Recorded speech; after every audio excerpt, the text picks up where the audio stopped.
I remember seeing ketchup at the supermarket for 140 cities.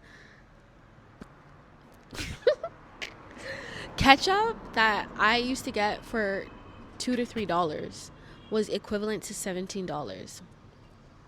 I felt like moving to Ghana was gonna feel like coming home. And when I tell you, I've never felt this Canadian before than how I feel being in Ghana.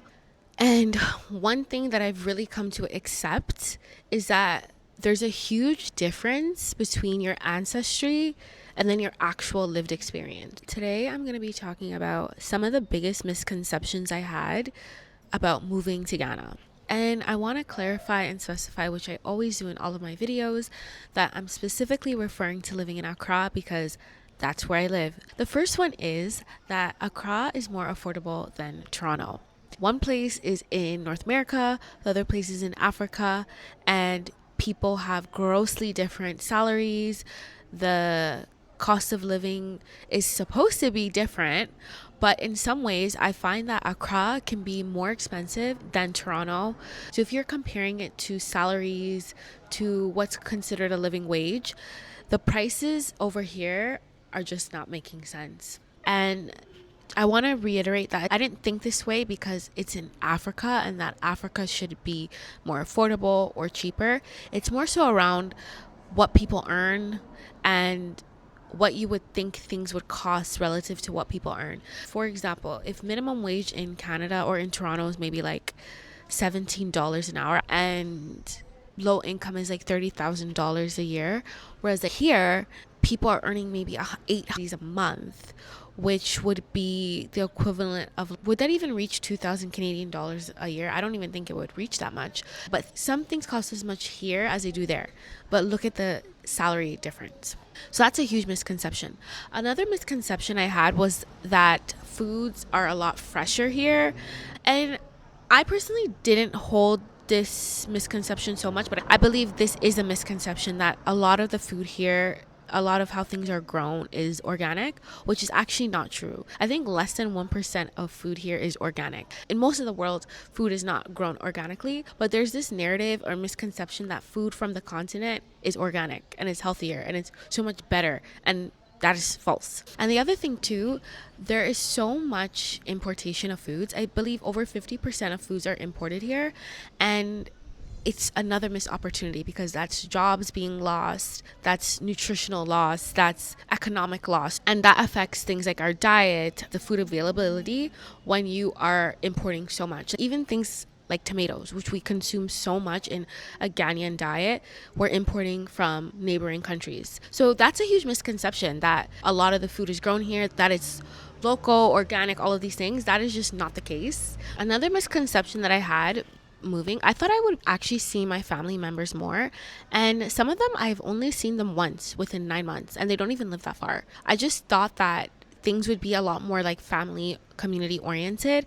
What I realized, and this is the same across the boat sort of everywhere, everyone is just trying to hustle, trying to take care of themselves, trying to take care of their immediate families. So people don't have time, they don't have the resources, they just can't give that much of themselves to be in community in that way. I just think the economy doesn't allow that all the time. And the other thing too is like a lot of my family members, they live abroad, they've moved, they live in different cities, so they're quite far. All of these factors contribute to it, but that's a misconception that I had. I thought it would be a lot easier to connect with people here versus over there, because over there you're in Canada, you are making plans with people that you live like 30 minutes away from for 3 weeks out. It's like, why do I have to schedule a time to hang out with you when you live 30 minutes away from me? So I figured that over here it would be a lot easier, but in some ways it is when it's people who are in a similar position as you, people who are also returnees, the diaspora, all of these people, you can meet with them. There's always something to do here every single day. But in terms of family or people that are in different positions, it's not as seamless as I thought. If you're planning to make a move and you think you're going to connect with your family and do all these things, this is something to keep in mind. Of course, everyone's family is different. Every situation is different. Some people meet with their family every weekend, all of that. But it might not be the case. And you're going to have to make an effort to make those connections as well. And this is just based off of my experience. This is a huge misconception that I had moving to Ghana. I felt like moving to Ghana was going to feel like coming home. And when I tell you, I've never felt this Canadian before than how I feel being in Ghana. Ghana is home in some ways, but I definitely feel foreign here. And it's hard not to, because people always point it out to you. Like, people will say to me, maybe in a joking way, like, I'm not Ghanaian, whatever. You are perceived just based on how you sound, how you look. You're already sort of separated because of those things. So in some ways, you feel like an outsider because you are different. Even though for me, I do have Ghanaian heritage. Both of my parents are born and raised in Ghana. But in some ways, I don't feel that it is this home feeling that you would think you would have. You're always constantly reminded that you are different. It's not necessarily a bad thing, because there's a lot of things where I feel a sense of belonging. Like, for example, not having to think about my race, being part of a specific ethnic group, all of these things that exist. However, you always do feel like you're different. You can be speaking to a local person, and even the way you use the English language is very different. So you're both speaking English, but the context, the things that are unspoken, all of these things play a role and differentiate you. I've lived all my life in Canada, right? I'm very Canadian, and I've never felt this Canadian before than how I feel being in Ghana. One thing that I've really come to accept is that there's a huge difference between your ancestry and then your actual lived experience. So while I am Ghanaian by ancestry, based on my lived experience, I'm very Canadian.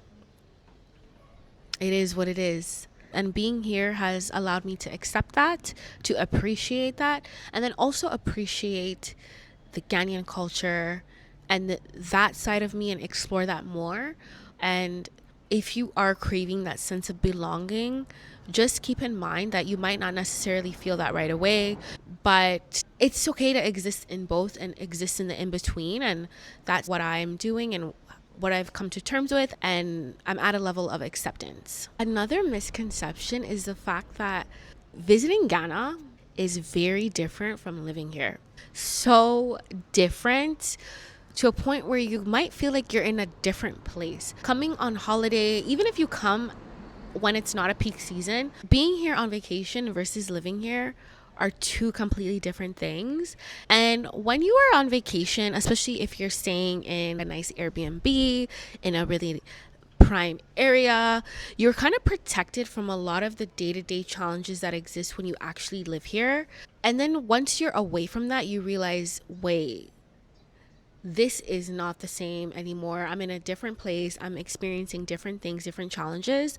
And you realize, like, this is actually what it is. Even if you are living in a more affluent area, you still face similar challenges to everyone else. So issues with water, issues with electricity, issues with roads, dealing with people, mentality, all of these things are day-to-day challenges that you're not protected from when you actually live here. When you are on holiday, you can deal with them. There's probably some annoying things. However, you're going back to wherever you came from at a defined time. But when you actually move somewhere and you're having to deal with it day in, day out, it's a lot. That's a huge one. Thinking that things will operate the same way when you make the move versus when you are living somewhere. And in some ways, I definitely feel like I romanticized making the move to Ghana, because I had different experiences, to be fair, but I wasn't prepared to be this challenged. Okay. Another one is, I thought that I could do the same things I was doing in Toronto and Accra. I thought I would just be picking up my life and moving it here, because I was working remotely. I had my time freedom. I was doing all the same things, and I figured I just need internet. And also because I make cooking content, I do stuff with food, I figured there's food here, so I would be fine. Yeah, absolutely not. Wrong. I thought it would be the exact same thing, because you have internet and you have food. What's the difference? No. So different. First of all, The internet situation, it's gotten way better, but just having reliable, consistent internet. I haven't had Wi-Fi right now, and everything I use is just my data. And thankfully, at least with the data here, it doesn't expire. You just top up whenever. So just not having consistent, reliable, high speed internet, so it's hard to do certain things. Also with the food, it's not the same as walking over to No Frills or going to Loblaws. It is not the same. Obviously, like, there are supermarkets here like Malcolm, ShopRite, all of these places, but the quality of food is not the same. The variety of food is not the same. The cost of food is not the same. And then also, if I'm wanting to make even anything foreign, the price is so high.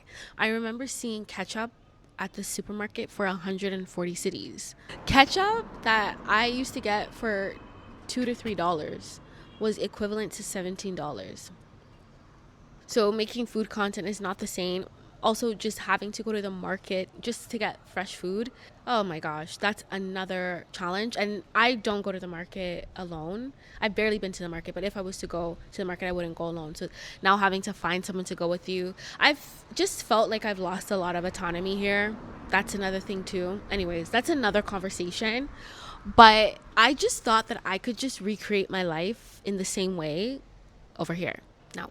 Even things with social media, unless I'm using a VPN, you have a completely different audience. Your content is being shown to a different audience who have different interests, different things they find of value. So that's another thing too, even just with my content. I will say though, I'm getting a lot more views on things, maybe because there's some novelty in seeing a diasporan trying to live in Ghana. Or maybe my content is just interesting. I really thought that I could just pick up and move my life over here, which I was completely wrong about. Oh my gosh, even with the time difference, it's only 4 hours, sometimes 5 hours, but it is a challenge. I remember when I first moved and I had meetings really late, like at 11 p.m. I was falling asleep. So it was just hard. And I also think that, like I was saying, I thought I could do the same things, but I quickly, it wasn't quick at all. It took me like 8 months to realize that maybe I can't do those things here, but I can do other things. So it's not that I can't have that freedom and whatnot, the flexibility that I wanted, but it might not look the same here. And I had thought before making the move, or in the beginning part of my move, that I could do those things, and it's not reality, because there's dealing with things like light off. So imagine having a Zoom meeting and you have light off. It's happened to me yesterday. Actually, I was supposed to have a meeting and I had no electricity. And also there's always noises everywhere. So imagine having a Zoom meeting and you're hearing someone blasting music, you're hearing a baby crying, somebody's loud conversation. It's just not the situation that I would want. So I had to go all the way to a cafe for a 10-minute meeting. I'm now just exploring different things that I could do, different ways to use my skill set, and different opportunities. And that's a really positive thing. And I'm happy that that's happening, because one thing that I am learning about living in Ghana is that you don't need to stay in one lane. In Canada, I'm very much so a dietitian. I do cultural foods. This is me. But in Ghana, I could do so many things. I can host events. I can host dinners. I can explore farming, agriculture. I could do food product development. I could do teaching. There's so many things. And that is not something that I thought about before making a move. So it's a really positive thing. Yeah, the noise. Well, I guess I am outside, so it's expected. But that is something that, is it a misconception or it's a reflection that I didn't even think about those things before making the move. And now I'm like, oh, I don't have to stay in one lane. I can do so many things. My life is sort of like a pie with a lot of different slices. It doesn't just have to be one thing, which is a blessing, and I'm grateful for that. So these are some of the reflections / misconceptions I had about making the move to Ghana. Ghana is teaching me to let go of the outcomes and just live and just try things out. It is hard, but it is necessary. That is all for today's video. Thank you so much for watching, and I will see you in the next one.